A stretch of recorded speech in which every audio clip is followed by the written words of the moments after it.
Hey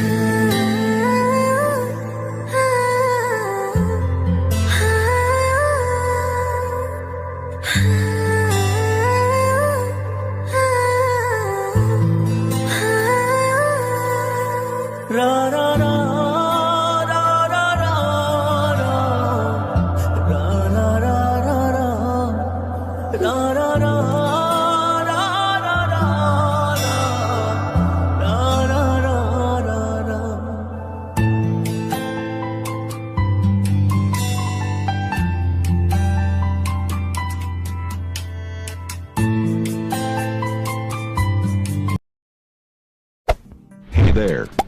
Subscribe to my channel. And also press this bell icon.